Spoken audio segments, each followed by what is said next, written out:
Howdy y'all, we're working on the wagon today. Finally got the motor mounts in, they're laying in here.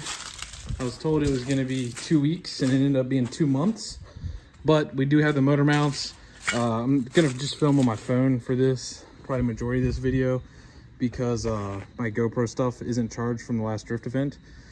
I'm gonna go ahead and try to get the traction bar out because the previous owner welded this in here and that's not gonna work with the K-series stuff. So I'm gonna go ahead and cut that out.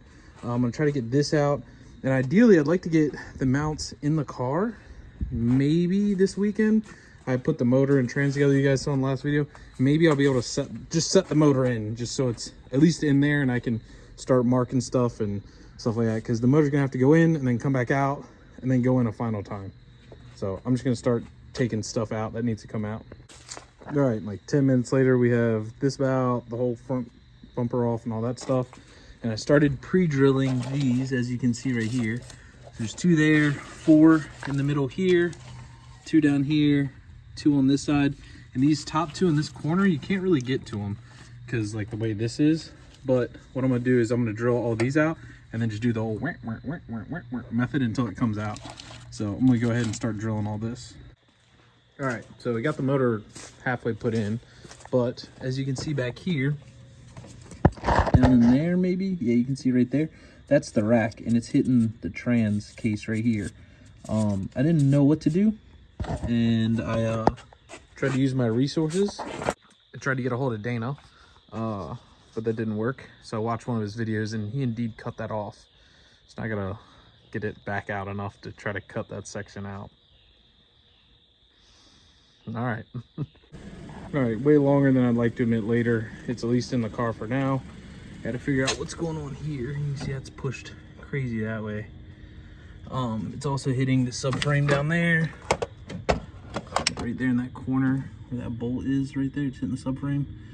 So I'm hoping that I can jack the car up and the motor just needs to rotate back some or something. Because they normally rotate back, but this one is not for some reason. It's also crooked here, so I don't know what's going on. I'm out of sunlight, so I'll figure the rest out tomorrow. There you go, we got the motor actually in. The bolt's not all crooked because it's next morning and had to sleep on it a little bit, you know? So we have everything kind of mocked in there. The issue is I cut this to clear the steering rack right there, and there's supposed to be a bolt that I wasn't supposed to cut there. So I'll have to figure something out for that. I don't know that it actually needs that though. So yeah.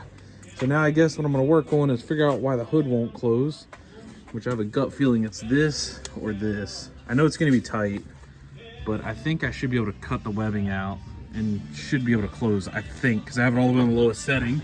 As you can see, I'm gonna have to raise the car up, but I just wanna be able to get the hood to close. Yep, that's exactly what I thought it was. We're hitting right there. So we were really close to actually clearing, but I should probably just take that off. That way when the motor torques, it won't like hit the hood later on. All right, we took off our fuel pressure gauge, but now, I don't know if you're gonna be able to see it. Yeah, right there. So we're gonna have to cut out a chunk of the hood. We're so close to the hood actually closing without having to cut anything. So I think that pulley right there looks good, but definitely gonna have to chop that out. All right, so I put down some tape here, marked this real heavily with a paint pen and shut the hood. And you can see it's hitting right here and right here. This one, I'm kind of screwed because the skeleton is barely thin right there. I'm still gonna try to grind it out some. Worst case, I'll have to find some kind of really low oil cap. This, I know they sell one that clears this. It's like flush with the valve cover, so I know I'd be fine there, but I'm still gonna notch it anyway. So I'll go ahead, I'll notch that, try to clean some of that out, and then we'll be good. And you can see this is already cleared for this right here. So let me go ahead and grind all that stuff out. All right, so I got the hood mostly to close. I'm gonna have to invest in a slimmer oil cap and a slimmer dipstick. This is no big deal, they make them. I got the header in.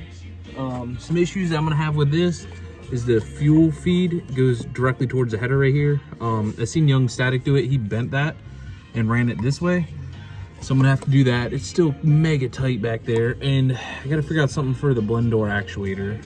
But kind of what I was thinking was gonna end up happening with this is I just wanna get it running and driving, and then I'll build my own header and it'll clear all that. This header design is not not great.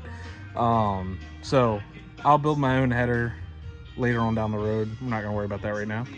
As you can see, I also got the K20 throttle body on because it's a K20 intake manifold. So that's on there. I would like to swap this out for a bigger one.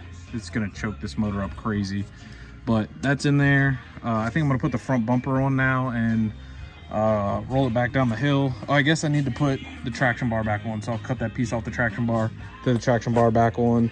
That way the wheels don't move. And then I'm gonna jack it up and switch the tires. I have these tires here, they're mega old, but they're really nice. I road raced on them like 7 years ago and they've just been sitting. I really like them a lot. I'm gonna put those on there and hopefully it'll raise the car up some. And yeah, because our oil pan clearance is not looking good, guys. Does anybody know if you can run a steel pan over the aluminum one? Like just swap them? I'd love to do that. I just don't know about the pickup tube. I got the tires on, the new 205/50s, well, old 205/50s. They're all on. It raised the car up a ton, which is a good thing, I guess. And it looks pretty good. This side is lower for some reason, so I'm gonna have to raise this side up some, but yeah, everything's in. I figured out why the hood wasn't shutting all the way. You see there's still a gap. When I put the motor in, I guess I hit this headlight bucket and it pushed the headlight bucket up. If you look at the gap at the bottom here and the gap at the bottom here, it pulled this whole headlight bucket up, but I can't get it to go back down because the alternator's hitting. So yeah. Now, quick question for you guys that do this stuff. Do you think we should run the K20 intake manifold, or should I try to put the K24 one on there and see if it clears the hood and all that stuff? I kind of think it will, just laying right there. I think it will, but I'm not 100% sure. So I gotta figure out if I want this fitting right here to go this way, or if I want to go this way. I'm kind of thinking this way. I've only ever seen a couple people go this way. I don't know if there's any reason for that, but it'd be nice to just have this AN fitting come down and go under the intake manifold and then come up over here, because this is the, not that, this is the fuel return right there. So we're going to convert that to AN, we're going to convert that to AN, and then I'll probably mount the fuel pressure regulator like right here or something like that. Yeah, just held this style intake manifold up onto there. That's definitely probably not going to work. It's sitting up like this high. So yeah, we'll run this. I do want to get an adapter for this so I can run a bigger throttle body. And then I'll port the manifold to match it and all that stuff. You know, you guys know it's not a huge deal for me. So yeah, I guess that's probably all I'm going to do this video. I think next video we'll probably do AN lines. I might work on off camera trying to get the shift cables figured out and stuff like that. But yeah, I guess that's all for this one. Thanks y'all for watching. If you guys want to see this all-wheel drive K24 Civic Wagon come to life, like, share, subscribe, comment, all that stuff. I appreciate y'all. See you in the next one. Peace.